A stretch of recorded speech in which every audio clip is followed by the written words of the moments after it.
the last one was. Jim Carrey was. Jim Carrey saying, you can achieve anything you want. The world is yours. So Go for ego. So this is how Australians approach philosophy.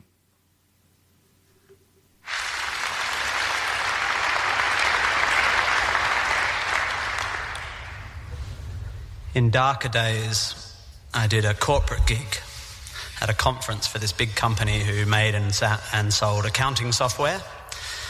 In a bid, I presume, to inspire their salespeople to greater heights, they'd forked out $12,000 for an inspirational speaker who was this extreme sports guy who had had a couple of his limbs frozen off when he got stuck on a ledge on some mountain. It was weird.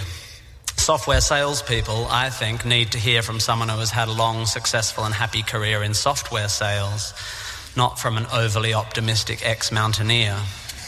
Some poor guy who had arrived in the morning hoping to learn more about sales techniques ended up going home worried about the blood flow to his extremities. It's not inspirational, it's confusing. And if the mountain was meant to be a symbol of life's challenges and the loss of limbs a metaphor for sacrifice, the software guy's not going to get it, is he? Because he didn't do an arts degree, did he? He should have. Arts degrees are awesome and they help you find meaning where there is none. And let me assure you, there is none.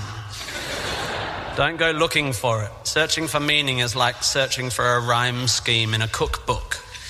You won't find it and it'll bugger up your souffle. If you didn't like that metaphor, you won't like the rest of it. Point being, I'm not an inspirational speaker. I've never lost a limb on a mountainside, metaphorically or otherwise, and I'm certainly not here to give career advice because, well, I've never really had what most would consider a job. However, I have had large groups of people listening to what I say for quite a few years now, and it's given me an inflated sense of self-importance. So I will now, at the ripe old age of 37.9, bestow upon you 9 life lessons. To echo, of course, the 9 lessons of carols of the traditional Christmas service, which is also pretty obscure. You might find some of this stuff inspiring, you'll definitely find some of it boring, and you'll definitely forget all of it within a week. And be warned, there will be lots of hokey similes and obscure aphorisms which start well but end up making no sense. So listen up or you'll get lost, like a blind man clapping in a pharmacy trying to echolocate the contact lens fluid.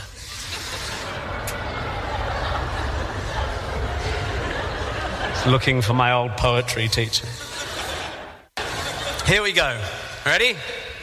1, you don't have to have a dream. Americans on talent shows always talk about their dreams. Fine, if you have something you've always wanted to do, dreamed of, like in your heart, go for it. After all, it's something to do with your time, chasing a dream. And if it's a big enough one, it'll take you most of your life to achieve. So by the time you get to it and are staring into the abyss of the meaninglessness of your achievement, you'll be almost dead, so it won't matter. I never really had one of these dreams, and so I advocate passionate dedication to the pursuit of short-term goals. Be micro-ambitious. Put your head down and work with pride on whatever is in front of you. You never know where you might end up. Just be aware the next worthy pursuit will probably appear in your periphery, which is why you should be careful of long-term dreams. If you focus too far in front of you, you won't see the shiny thing out the corner of your eye. Right? Good. Advice, metaphor. Look at me go. 2, don't seek happiness. Happiness is like an orgasm. If you think about it too much, it goes away.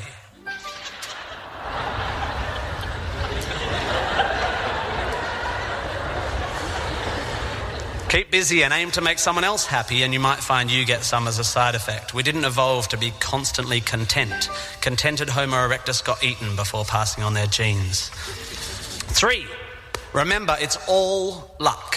You are lucky to be here. You are incalculably lucky to be born and incredibly lucky to be brought up by a nice family that helped you get educated and encouraged you to go to uni. Or if you were born into a horrible family, that's unlucky and you have my sympathy, but you are still lucky. Lucky that you happen to be made of the sort of DNA that went on to make the sort of brain which, when placed in a horrible childhood environment, would make decisions that meant you ended up eventually graduating uni. Well done you for dragging yourself up by your shoelaces, but you were lucky. You didn't create the bit of you that dragged you up. They're not even your shoelaces. I suppose I worked hard to achieve whatever dubious achievements I've achieved, but I didn't make the bit of me that works hard. And any more than I made the bit of me that ate too many burgers instead of attending lectures when I was here at UWA. Understanding that you can't truly take credit for your successes, nor truly blame others for their failures, will humble you and make you more compassionate. Empathy is intuitive, but is also something you can work on intellectually. 4, exercise. I'm sorry, you pasty, pale, smoking philosophy grads, arching your eyebrows into a Cartesian curve as you watch the human movement mob winding their way through the miniature traffic cones of their existence. You are wrong and they are right. Well, you're half right. You think, therefore you are, but also you jog, therefore you sleep, therefore you're not overwhelmed by existential angst. You can't be can't, and you don't want to be. Play a sport, do yoga, pump iron, run, whatever, but take care of your body. You're going to need it. Most of you mob are going to live to nearly 100, and even the poorest of you will achieve a level of wealth that most humans throughout history could not have dreamed of. And this long, luxurious life ahead of you is going to make you depressed. But don't despair. There is an inverse correlation between depression and exercise. Do it. Run, my beautiful intellectuals, run.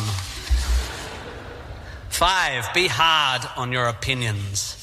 A famous bon mot asserts that opinions are like arseholes, in that everyone has one. There is great wisdom in this, but I would add that opinions differ significantly from arseholes, and that yours should be constantly and thoroughly examined.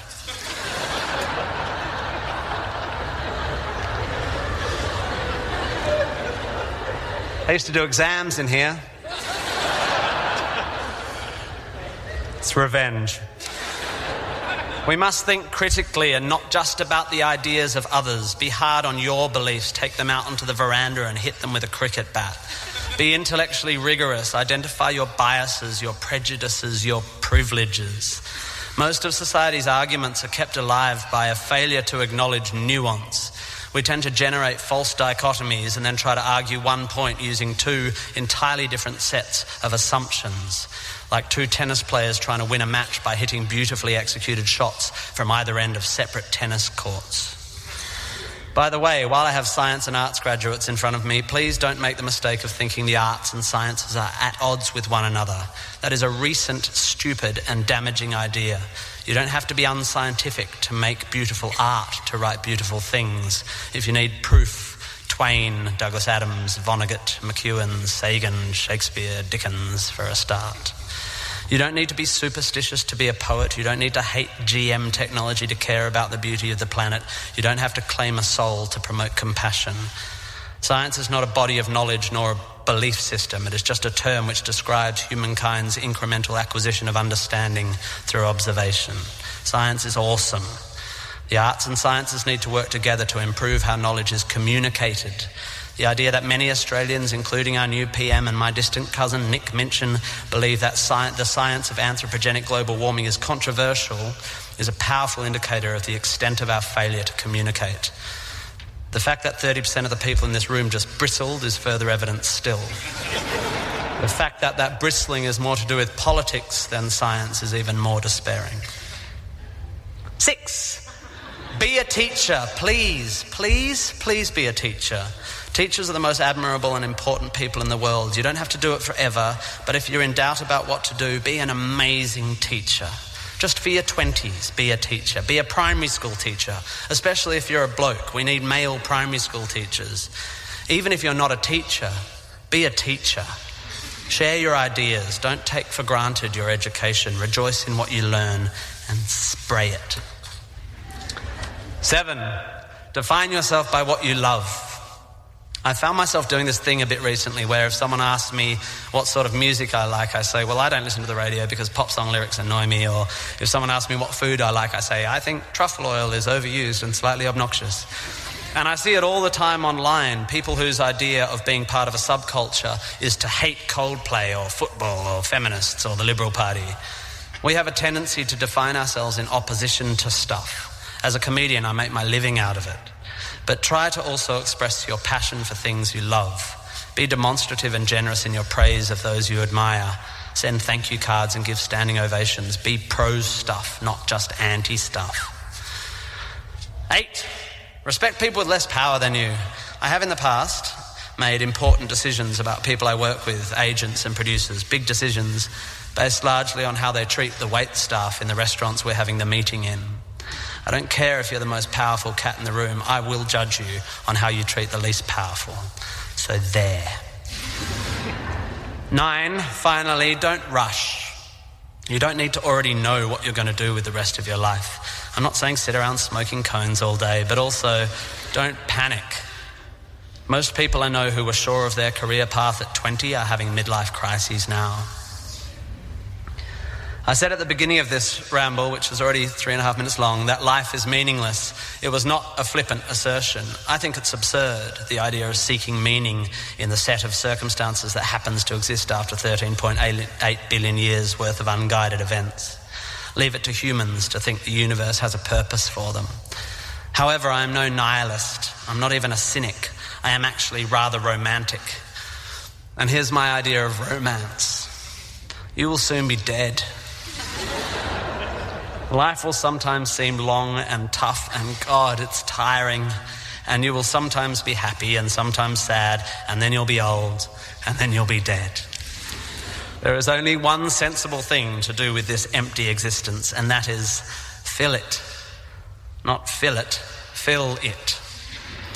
And in my opinion, until I change it, life is best filled by learning as much as you can about as much as you can, taking pride in whatever you're doing, having compassion, sharing ideas, running, being enthusiastic.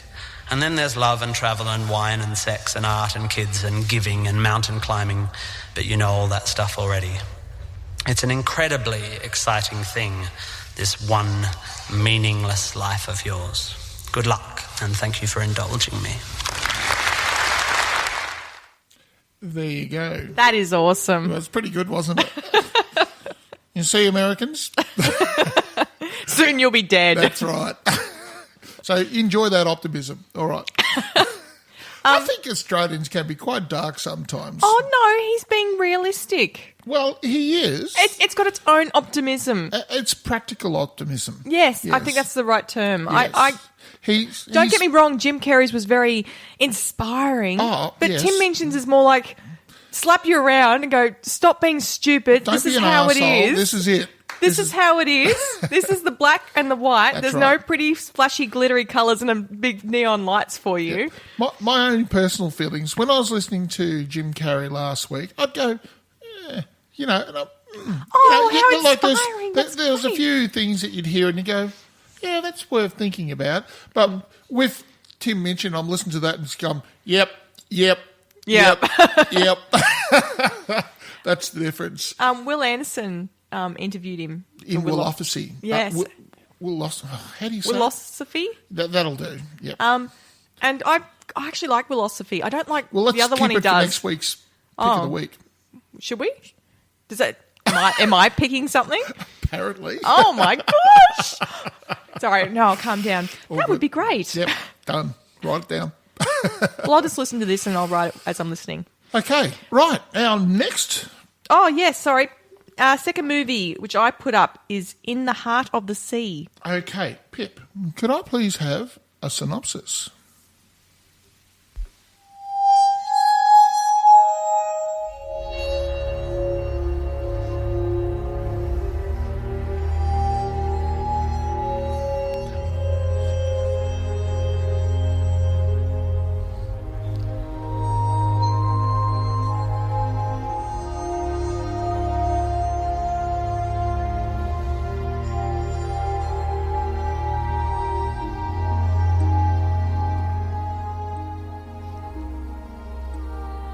Would-be author Herman Melville begs the tale from the sole survivor of the New England vessel, the Essex. A tale of savage storms and survival and a harrowing battle between the monstrous whale and the crew of the Essex inspires the author's incredible Moby-Dick. That's very well written, spoken. It's not really, because I actually scribbled over and I had to stop and go, hang on, where did my line go? You see, you're Australian, can't you? You know. Scribble. Yep. Scribble, Yep. scribble, scribble. You're supposed to go, yes, I am, thank you. Yes, Paul. Yes, I am. That's it. Well, go girl. So, no, that was crap. All right. Okay. The fact that all I have to do